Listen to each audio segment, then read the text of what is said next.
Hello, everybody, and welcome to a Decipher webinar. Just a couple of quick housekeeping rules before we get started. You can use your orange arrow to open and close your control panel. If you're having any trouble with audio, you can select mic and speakers to use VoIP or telephone to see dial-in options. If you have any questions during the presentation, you can go ahead and drop them in the questions panel, and then we will answer them at the end of the presentation. All right, thanks everyone for joining us for our first Decipher webinar. This is Deciphering Cryptominers with Capsule 8. I'm Dennis Fisher, I'm the editor-in-chief of Decipher. My co-host is Fahmida Rashid, the other editor at Decipher, and our guest expert today will be Kelly Shortridge, who's a VP of Product Strategy at Capsule 8.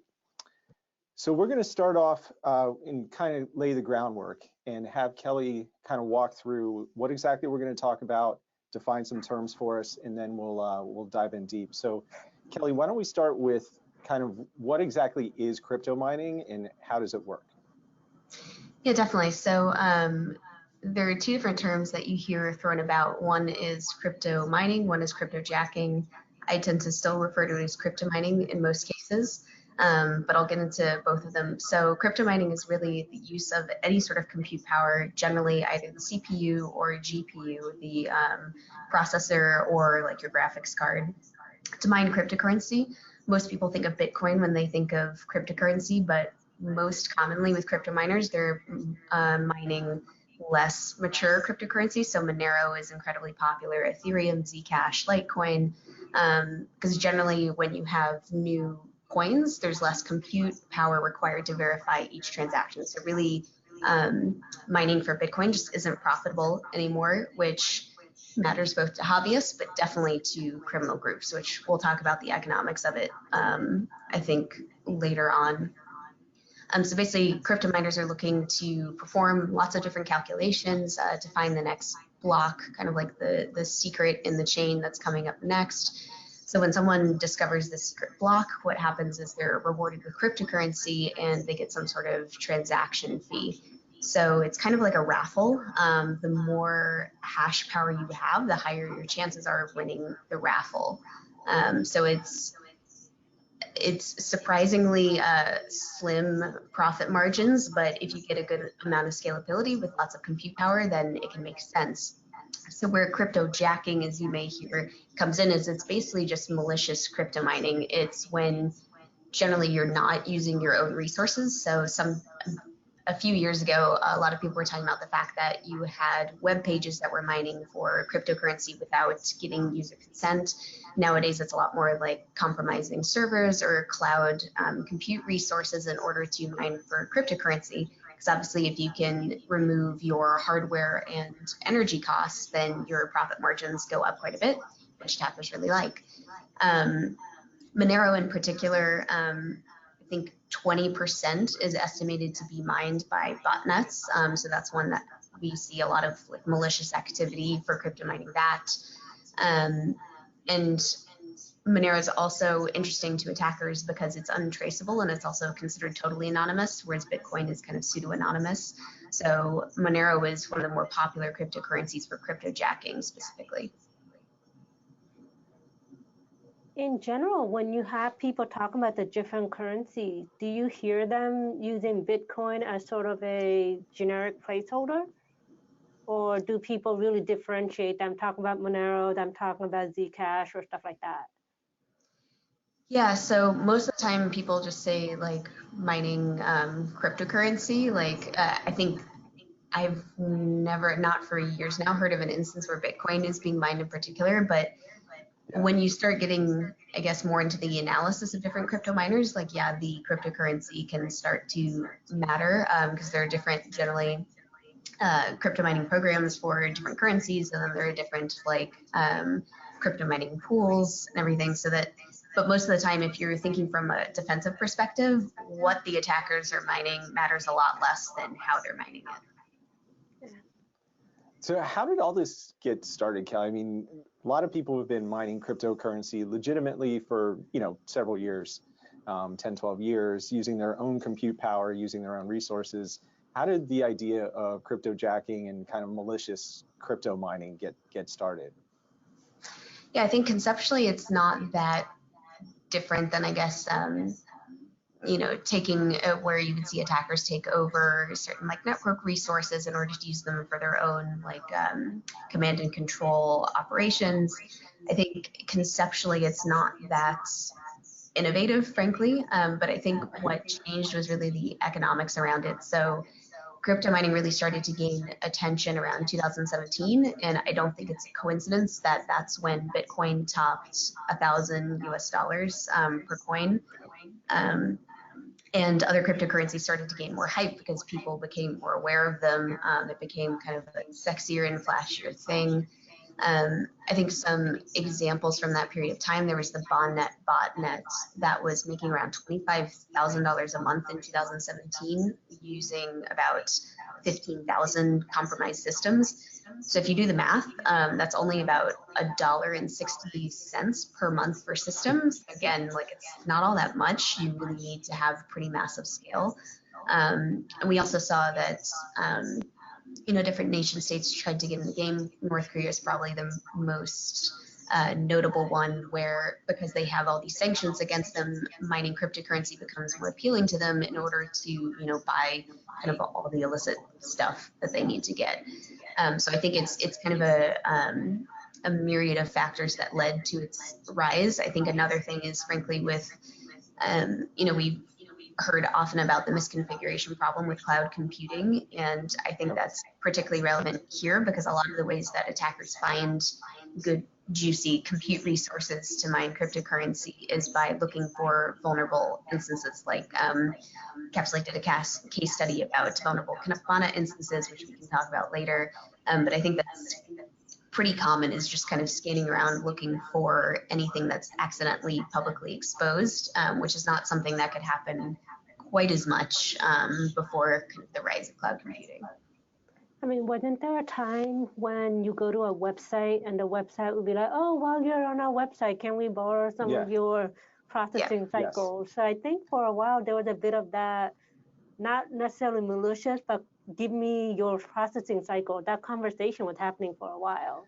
Yeah, there were a few media sites that were doing that, I can remember, and specific as a way to pay for their content, and especially if they noticed you had an ad blocker installed, they'd say, oh, you can keep your ad blocker installed as long as we get to mine Monero on your machine while you're doing it. I think that's kind of gone by the wayside when people figured it out and were like, no, we don't really want this happening. Once they figured out how to block JavaScript. Yeah, right, exactly, yeah. Kelly, what's the typical target profile that attackers are looking for these days? You mentioned the cloud providers, that's an obvious target, but are they also going after, you know, large enterprises, individual users? What are they looking for? Yeah, I say like basically anyone that has the compute power that they need and is kind of readily accessible and reasonably vulnerable, they're going to go after it. So that could absolutely be large enterprises, that could be very small startups that, for example, you have tons of different like, you know, AI and machine learning startups out in the Valley, and they would be really juicy targets just because they will have so much compute power that attackers can leverage that in order to mine cryptocurrency. It used to be back in the day that you saw a lot more of kind of like the insider threat for crypto mining, but you hear about that a lot less than crypto miners that remotely compromise the systems and then install the crypto miner themselves. So Kelly, one thing I was curious about when you hear, oh, this crypto mining botnet made X amount of money, you know, they were this big and they made, you know, $25,000 or whatever that is that based on the market price of the cryptocurrency, or is there another calculation you're using to say this is how much they're making? Yeah, so it's based on the market price of the cryptocurrency. So again, every time that an attacker mines like 1 unit of whatever the cryptocurrency is, that has some sort of exchange rate. But I think what people don't realize is that you know, verifying 1 transaction may actually result in like mere pennies for the attacker. So it really is about scale. Like if you just took, you know, whatever compute power you would have at home, maybe you're an avid gamer, like you would be maybe making like, I don't know, similar to the figure I gave before, like $1 or $2 a month. It's really not very much, which is why it involves a lot of like economies of scale, and why I think we see fewer insiders that are just leveraging your company, a lot more attackers that are targeting lots of different resources in the tens of thousands in order to get kind of the amount that they need and the ROI that they need. So again, different cryptocurrencies will have different payoffs. So newer cryptocurrencies, you're going to get kind of more bang for your buck for each coin you mine, just because it's easier from a compute perspective. So this is crypto mining, malicious crypto mining and cryptojacking are relatively new threats on the landscape. Do you think that enterprises and other targets, cloud providers, for example, understand the threat, or is it still a little bit underestimated? I think it's underestimated. I think people are starting to come around, but I think a lot of people dismiss it as kind of like, oh, it's just a nuisance problem. But I think what a lot of people don't realize is that there's, at the very least, normally like some sort of remote code execution involved, generally like multiple root, if we're talking about like Linux servers, for example, multiple rootkits will be downloaded. Like it's almost like a in a way, like it's a symptom of a much larger problem that you have, and it's basically only luck from my perspective that the attacker just wants to mine cryptocurrency rather than like exfiltrating data, stuff like that. And there's really, once they have access to your system that way and they like have some sort of rootkit in place, like there's no reason why they couldn't then you know, truffle out some data or something. It's just most of the time the operations seem reasonably automated, and they're, at least my impression is, they're trying to just get like kind of background revenue.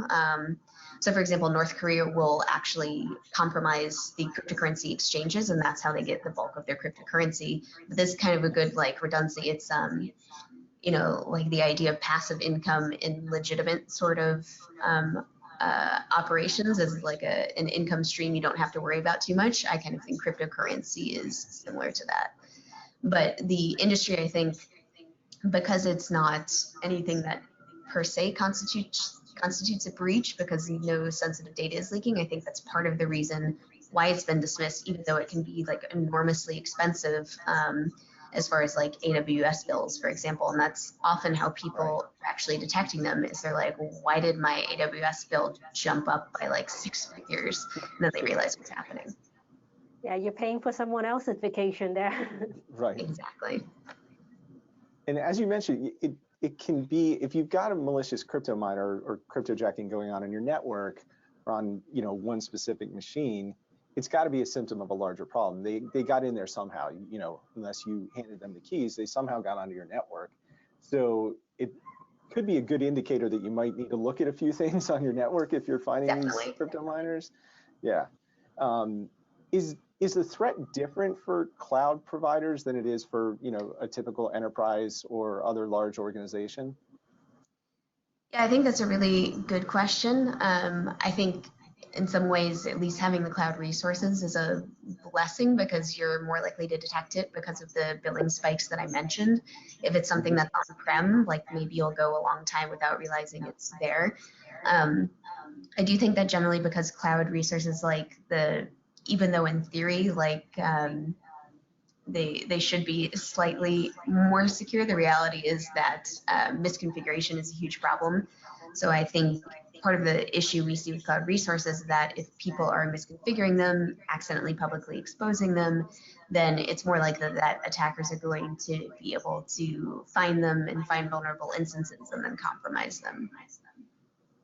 But there's a good example, like I think Trend Micro published research around a crypto miner that exploited a plugin for Cacti, which is an open source network graphing tool, which is mostly an on-premise sort of solution as far as I've ever heard. So it's certainly not exclusive to just kind of cloud-based systems.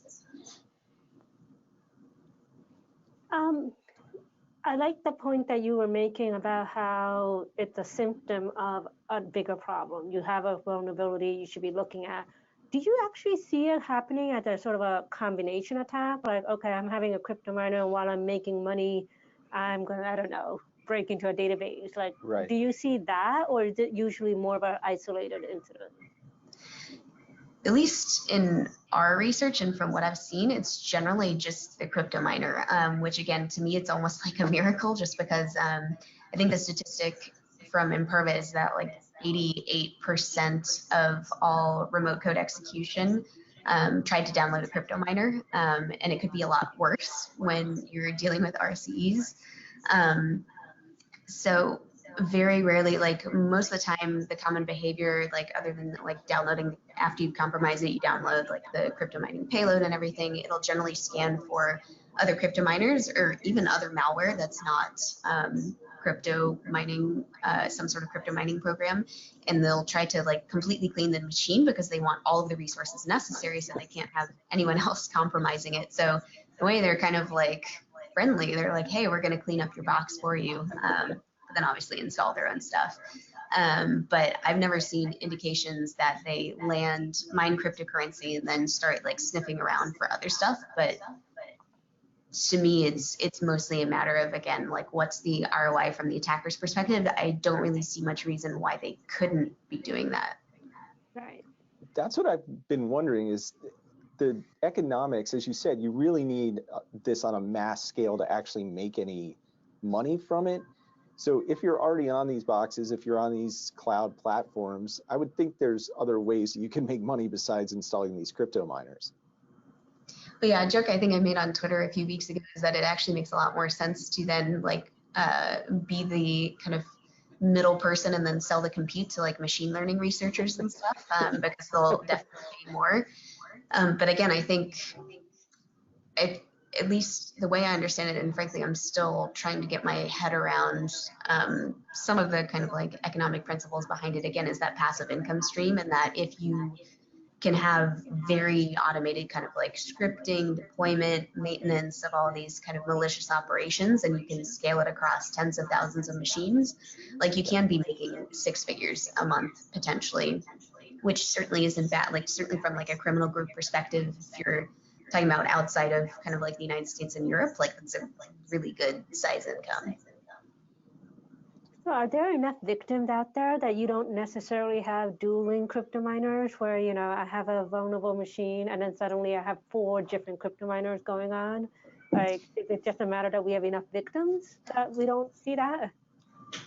No, I mean, it's entirely because I think and we saw this with our like Kibana toy demo instances, is that the crypto miners just refuse to have competition. Like they'll wipe each other out. That's like step one as soon as the payload's downloaded, which I think is, I mean, it's kind of obvious that they would need to do that, but they're pretty ruthless with it, which actually, if we get to talking about how to detect these, one of the ways to detect them is looking for, specifically looking for any program that's trying to kill crypto miners, because that's a really good indicator that it's another crypto miner.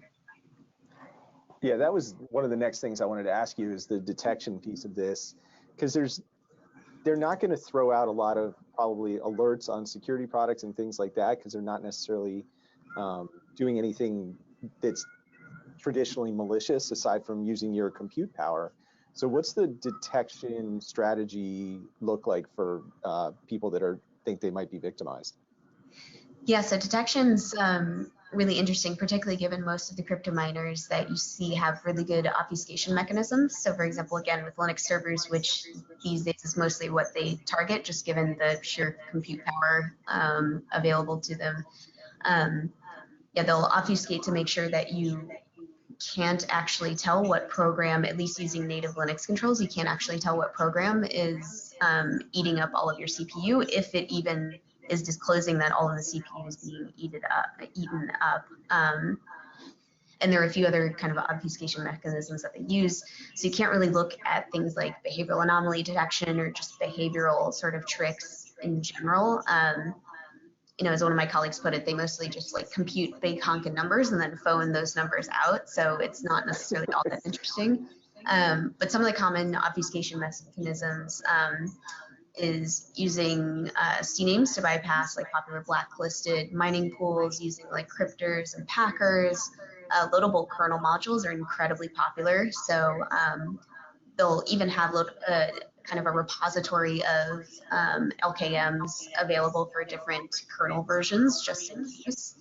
Again, they seem like very well prepared. They'll also, with these kernel modules, other than creating like remote access, they'll also show fake network traffic or resource usage, as I mentioned, to try to obfuscate that like anything sketchy is going on to avoid detection. But you can look for particular network protocols. Things like Stratum are pretty popular among crypto miners. Most of the crypto miners are deployed on some sort of botnet. Again, they try to make it highly automated, so you can do some like kind of simple blacklisting there. They're popular ports used by crypto miners, and what's funny is the crypto miners will look for these ports when they're trying to detect the crypto miners. So in a way, you can almost like leverage how they search for the crypto miners. Okay. It includes like 3333, 5555, 777, 7, and 9999 as far as the ports. You can also be kind of, I tend to harp on like you should be friendly with your like DevOps colleagues, but here you really want to be because they're going to be monitoring probably resource usage like CPU, and that can help you determine if something's going on, like some third-party program that helps you set CPU thresholds. If that gets triggered, that's a pretty good signal. You can detect interactive web shells being spawned because that's how they're going to download the payload most of the time. So wget is pretty popular. You can also create policies that can kind of detect miner-specific strings. So again, you don't need like machine learning or anything, just like rules will suffice.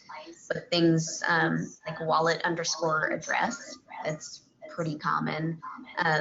Then you can also create policies to detect pkill commands on Linux specifically. Again, that's what the crypto miners use in order to kill other crypto mining instances. So if you see that sort of activity, then it's probably a crypto miner. Pkill isn't that commonly used by your engineers.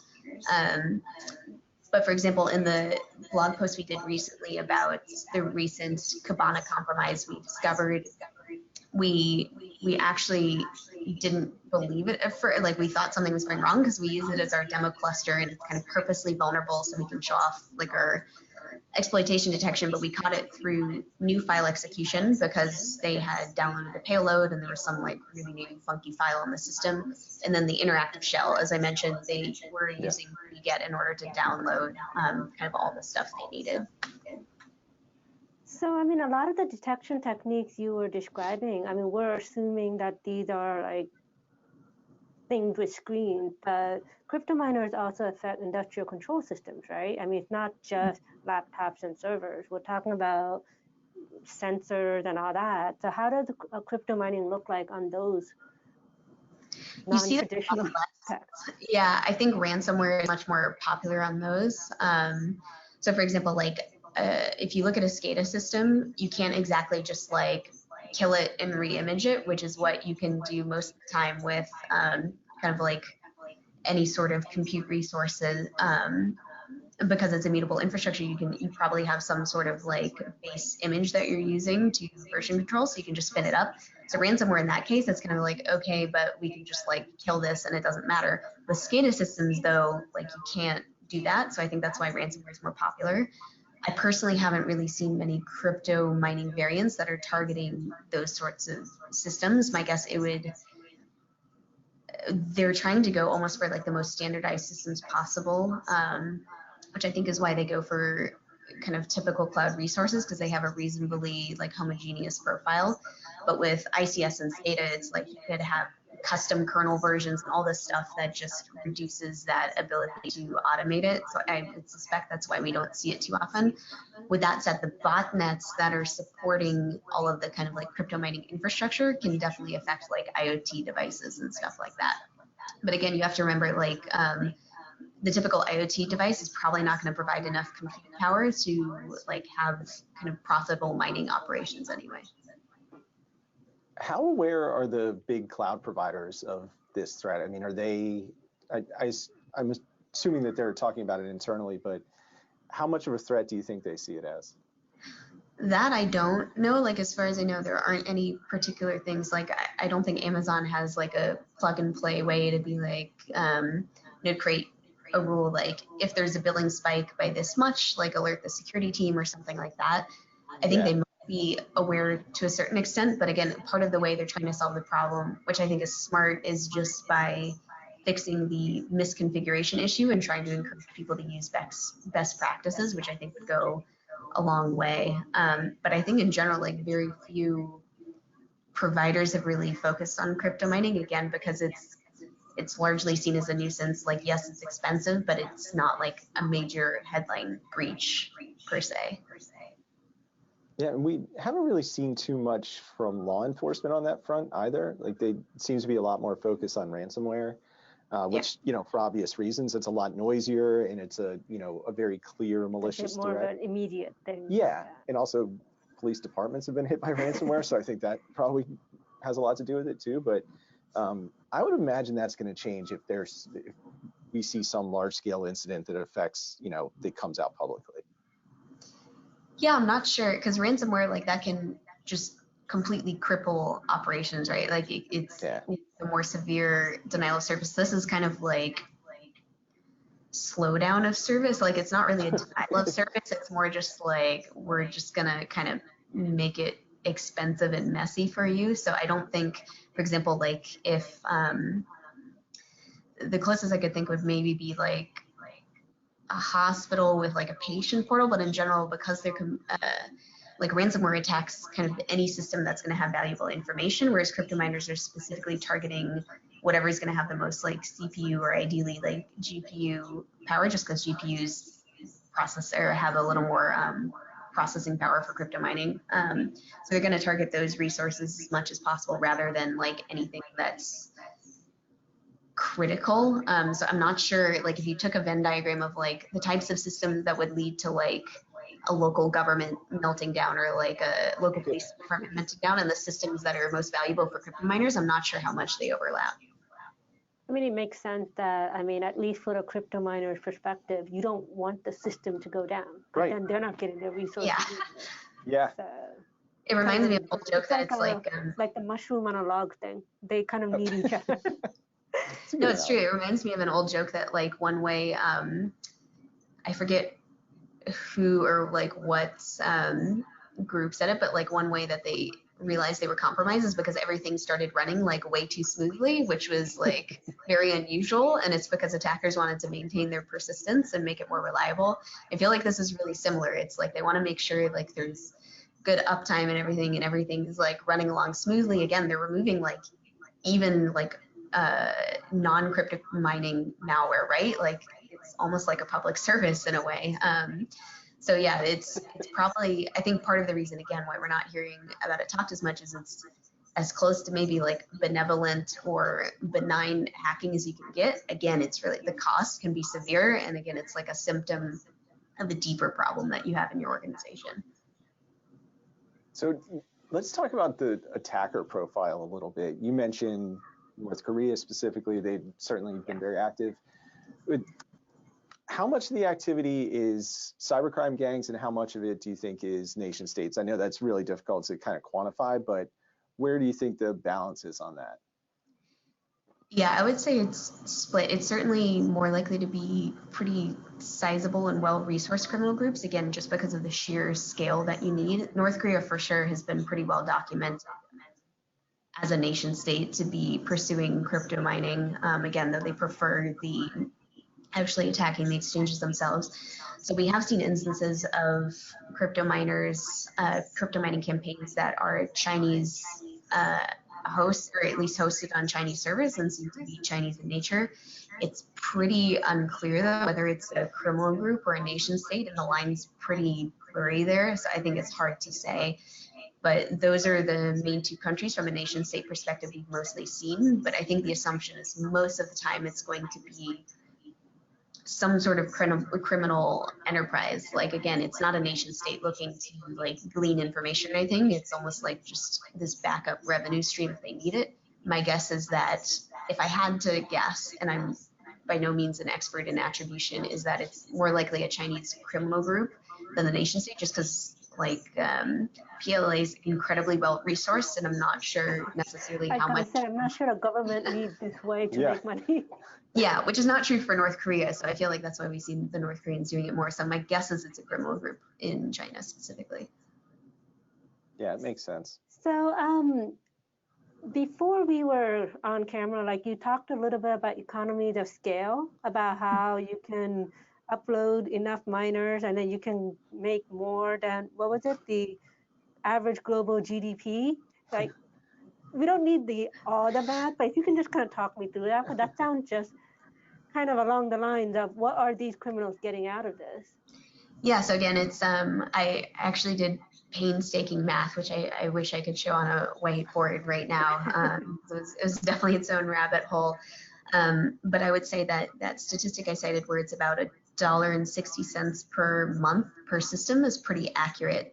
So if you look at the average like GDP per capita across the world, I think it's something like 11,000. So if you take the Kibana instances like that we saw compromised, I believe if I recall the math, you need something like 10,000 of those Kibana instances in order to equal the average GDP per capita annually. I'm pretty sure that was the math. So 10,000 Kibana instances is, I mean, it's a lot, but also for the whole kind of population, it's not a lot. And if you extrapolate that to overall compute resources, like it's kind of a drop in the bucket.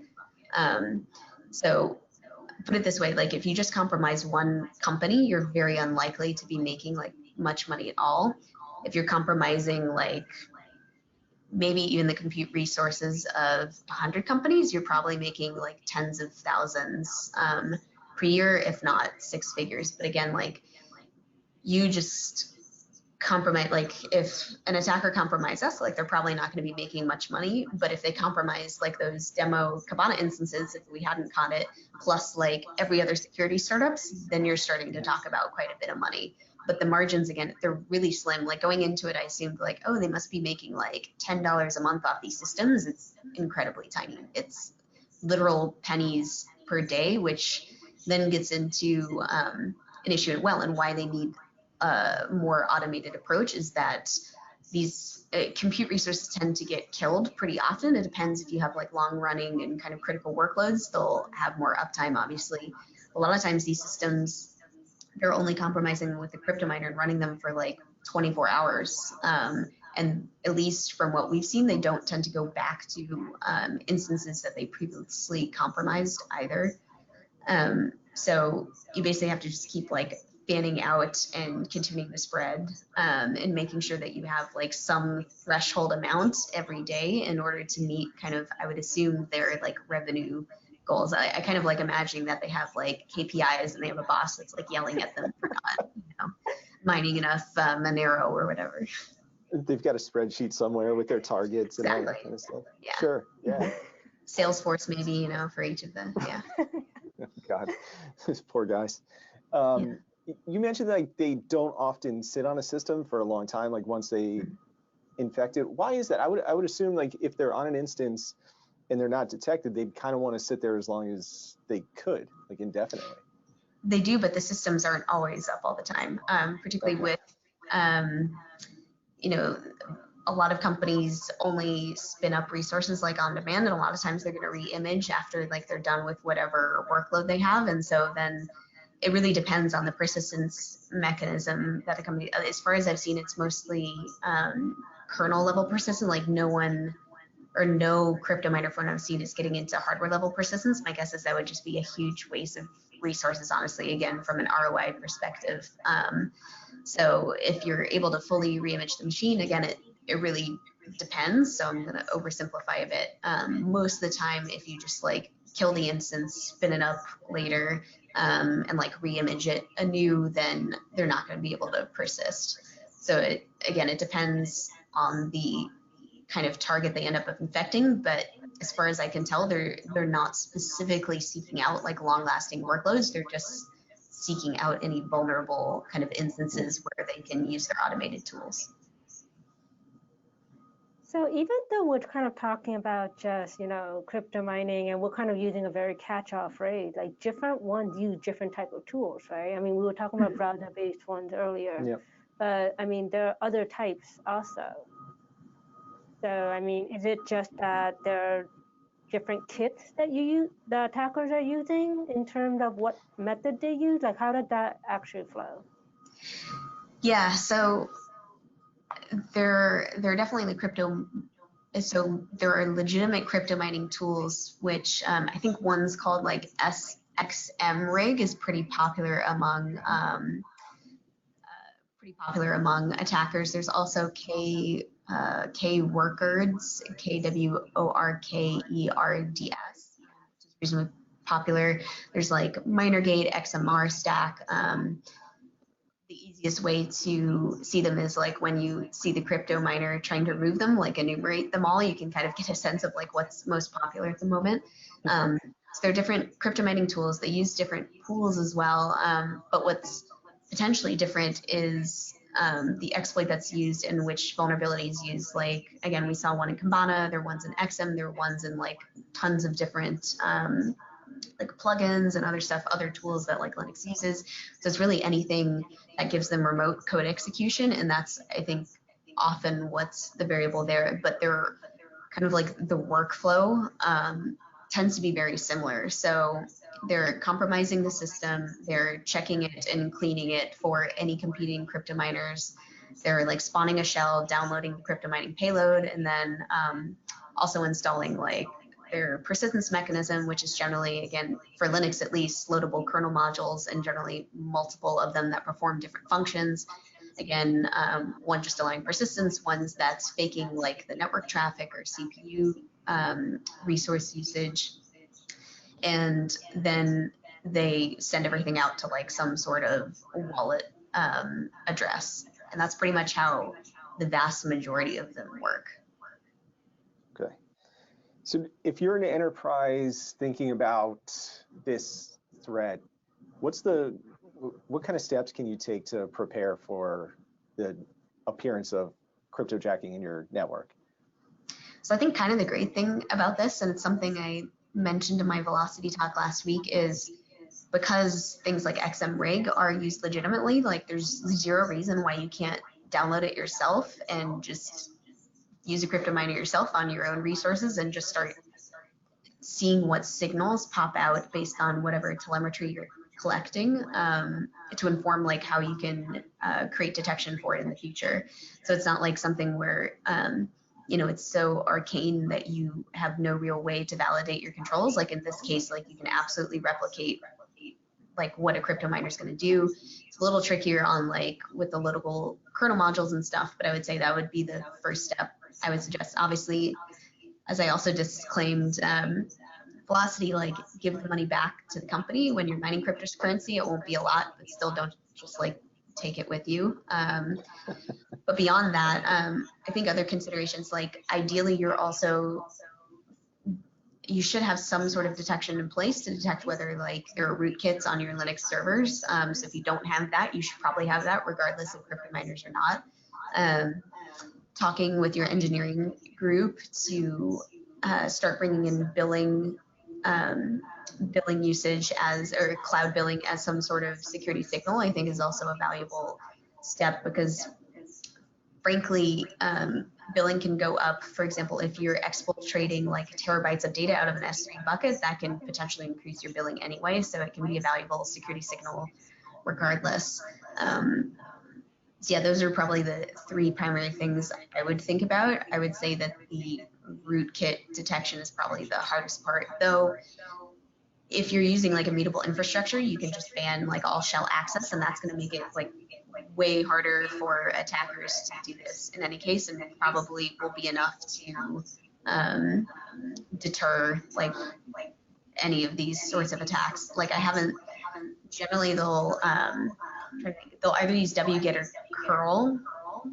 I'm trying to think. There are probably other ways to block it. Like we implement a few of them, but disabling shell access is also a good start, I would say. What about miners that are resident in memory, like the ghost miners? Like what kind of enterprise defenses do you recommend for that? I mean, they're not downloading a binary. Yeah, I mean, that's super tricky, and that would get into, I would say, just detecting exploitation in general and how you detect in-memory exploitation. That's something, I mean, it's hard for me not to put my Capsulate hat on for this sort of discussion, but I think that gets a lot trickier, and that's where you should also have backups where you're blocking like specific like botnet IPs and stuff like that. If you don't have some sort of, I would say, third-party detection tool in place, I would say given most crypto miners are very aware of all of the native like Linux security controls, probably anything native to the system isn't going to help you too much. So if for enterprises that do end up getting hit with a crypto miner, what's the remediation process look like? It seems like it would be different than malware, but there's probably still some similarities in there as well. Yeah, it's kind of, I would say just burn the machines. You want to remove your machines as much as possible. That's obviously easier said than done in certain cases, but because of the persistence mechanism, like you really just do want to reimage them, like top to bottom as much as you can.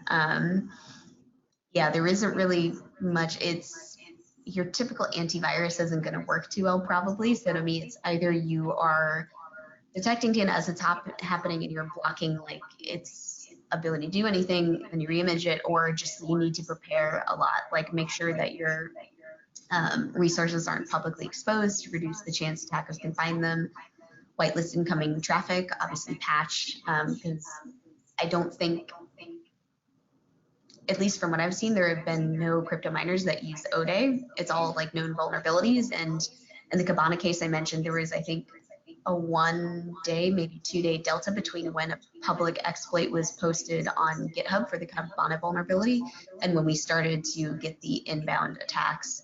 So again, that implies that like they weren't even developing exploits on their own. They're looking for like anything that's been publicly posted. Again, it would be detrimental from an ROI perspective for them to put in a lot of effort. So making sure your systems are patched is also a good step as far as preparation. But remediation, yeah, it's basically just burn it with fire.